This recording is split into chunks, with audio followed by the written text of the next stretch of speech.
Good morning, everyone. My name is Mark Morrison. I'm a San Diego City Firefighter, as well as an executive board member for San Diego City Firefighters Local 145.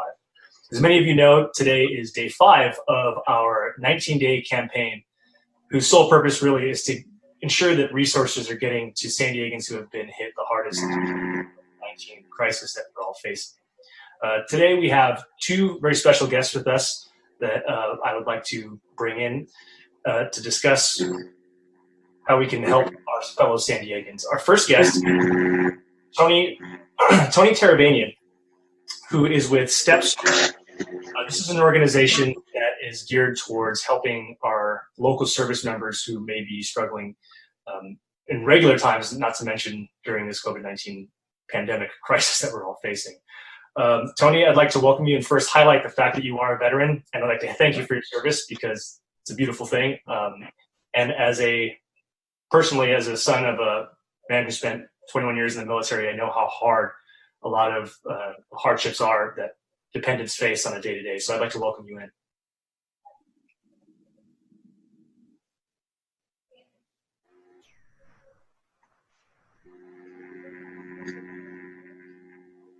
Tony, you with us? I think you're... I am. There you are. I'm muted. Okay. I'm unmuted. No, I appreciate the opportunity for sure. I really, it's a challenging time for our military families right now, and our transitioning veterans in our community. We're all about community support. So, your support, you're highlighting us, helps us get the message out that there's more families out there that are struggling that we need to help. Gotcha. And the fact that you're out there on the front lines during this is a really wonderful thing. Can you kind of speak to some of perhaps the new hardships that the folks that you're helping out are facing now that this COVID-19 pandemic has kind of gripped the nation? Yeah. So we've been operating here in San Diego for about 7 years.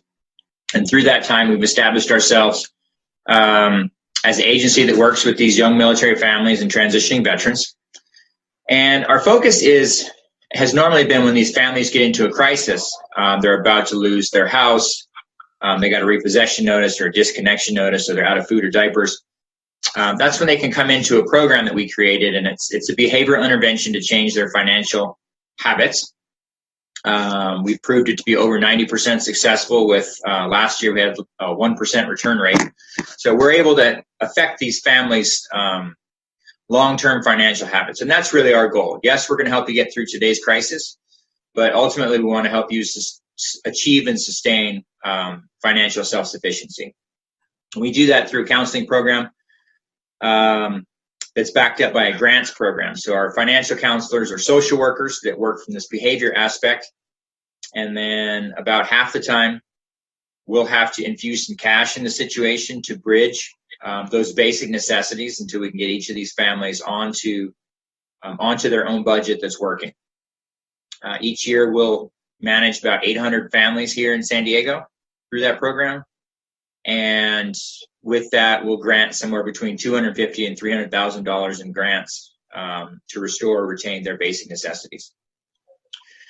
In order to make people aware of this program that we've got, in order to make sure people can use it, and since we are, by the vast majority, privately funded through the community, we have to do a lot of outreach. So one of the ways we found to do outreach is working with the community to supply donated goods that we distribute through our warehouse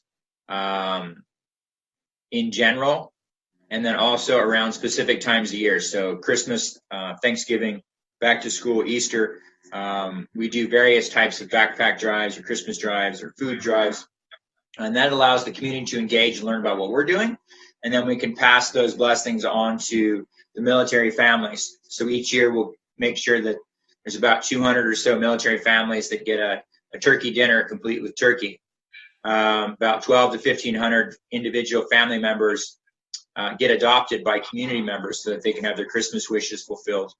Hundreds and hundreds of backpacks, diapers, and these types of things that we can get to the military families. So military learns about us, the community learns about us. During this during this pandemic, it was, it was some decisions that I had to make about how we're going to continue to execute. And what we did, I kind of taken the responsibility to adjust to our environment here, the new environment. And there's a lot more immediate crises going on. There's a lot more need for immediate basic necessities, immediate comforting, immediate education. Normally, we'll only supply that in conjunction with, this larger counseling program where we're going to make sure that once we help you through this situation, we're going to continue to help you work on your behaviors. We've shifted that a little bit and made it more of an awareness piece. So let's answer a lot of these emergency needs now. Make sure the proper seeds are planted at that time, that financial self-sufficiency can be something that you and your family possess for the rest of your lives.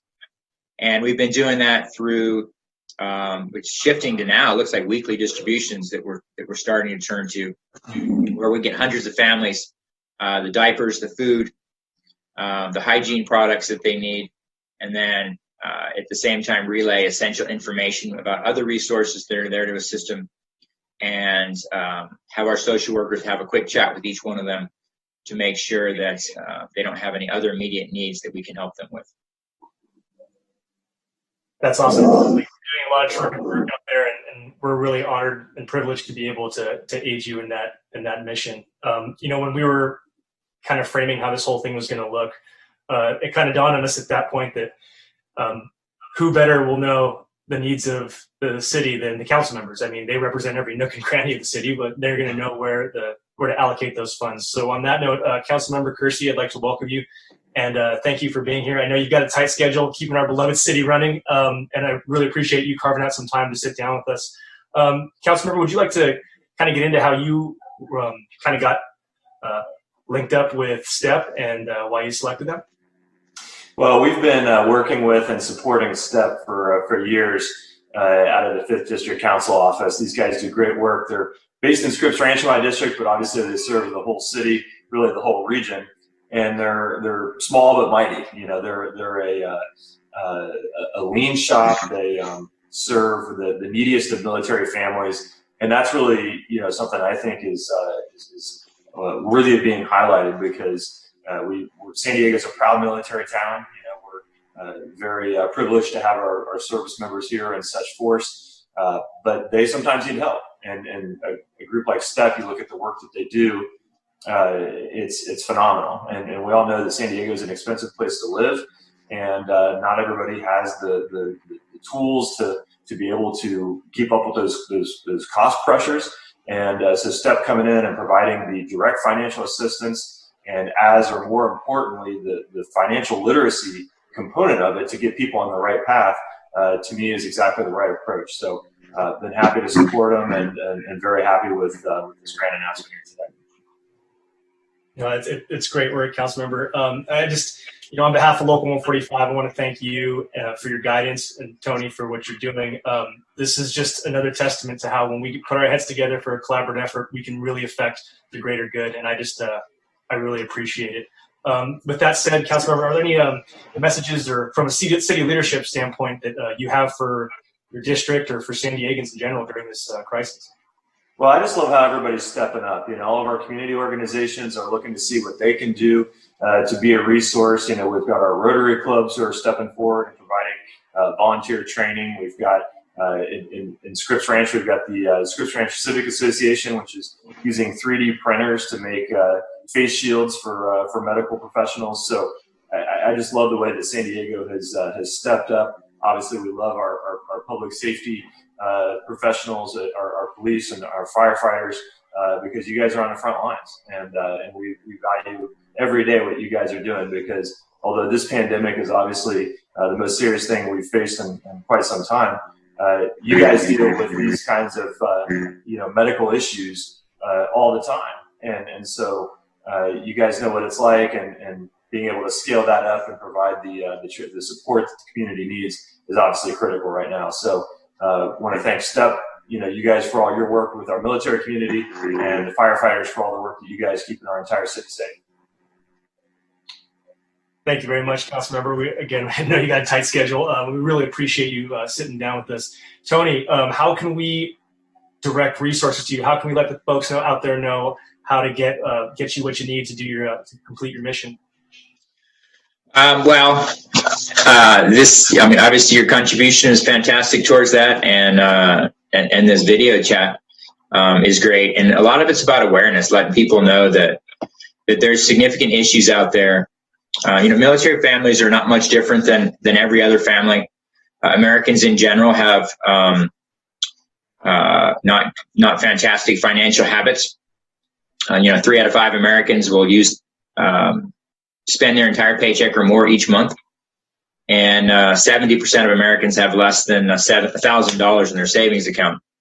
So every year, 200,000 people from that pool join the military, and then we rip them out of their home environment, away from their social support structures. We put the spouse in a 50% underemployment rate. We pay 60-something% of them a low-income wage. We deploy the service member between a half and a third of the time. And oh, by the way, it's the third most deadly occupation in the United States. And over the last 30 years, more service members have died to work-related accidents than any other cause. So it's a stressful environment. It's challenging, and I don't know why anybody thinks that military person's finances should be any better than the rest of America's. They volunteered to serve this country. I was a military kid. My dad was military. I was in the military. I had a less than desirable discharge and transition out of the military. So I've kind of lived it. I got away from it for a while, and I came back and I wanted to help, but I realized it didn't need to be this way. So helping get that message out there that these families out here are caring, they're trying to make it work. There's roughly 50,000 military families here in San Diego. And the vast majority of them are on the lower end of the pay scales and the ranks. And they're the ones that do the work. They're the boots on the ground, and they're the ones with the biggest challenges. So the things that we can do to thank them for their service and to help them manage through their commitments that they've made for our country, and then get them back into society on a good financial footing, I think that's something worthy to do. So any help that folks want to do, and obviously our website, stepsocal.org, has all the information how people can assist in the various ways.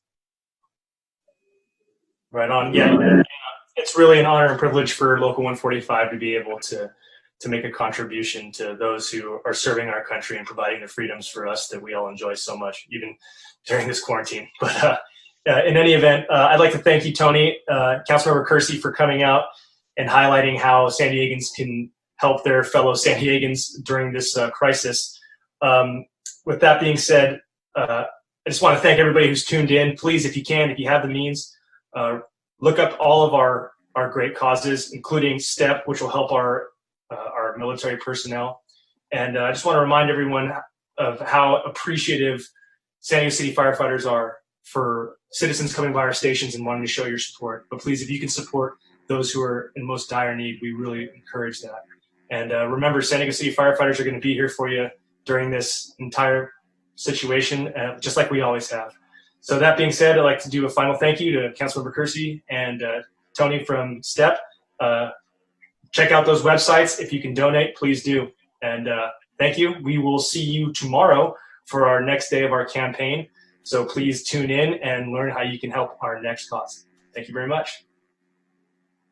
I'm Jesse, and I'm a San Diego City firefighter. I'm Mark, and I'm a San Diego City firefighter. I'm Tony. I'm a San Diego City firefighter. I am Jerry, and I am a San Diego City firefighter. I'm Jason, and I'm a San Diego City firefighter. Firefighters live and work in the communities. We go into people's homes and see the financial impacts of COVID-19 on a daily basis. Like so many others, we are compelled to do more to help our community through this difficult time. Firefighters know how tough it can be to serve on the front lines during an emergency. So we're committed to donate $57,000 to local community organizations that are also on the front lines helping San Diegans through this COVID-19 pandemic. We worked in collaboration with San Diego Mayor Kevin Faulkner, Council President Georgette Gomez, and council members Barbara Bree, Jen Campbell, Chris Ward, Monica Montgomery, Mark Kersey, Chris Kate, Scott Sherman, and Vivian Moreno to identify 19 amazing nonprofits who are doing tremendous work throughout our city. Starting tomorrow, Friday, April 10th, and continuing for the next 19 days, we'll be donating $3,000 per day to a different organization. Additionally, we'll highlight the mission and work of each organization through short presentations, which will be live streamed through our website at www.sandiegocityfirefighters.org and on Facebook at San Diego City Firefighters. Since 1973, San Diego City Firefighters have donated money out of their biweekly paychecks to support local nonprofits. These donations have grown to exceed $100,000 annually. While we remain committed to supporting longtime community partners like Muscular Dystrophy Association, San Diego Burn Institute, United Cerebral Palsy San Diego, and many others, our firefighters wish to expand our efforts to help San Diegans impacted by the pandemic. No matter what time of the day, No matter what day of the week, We're here to serve our communities. So stay united, San Diego. And we'll get through this crisis together.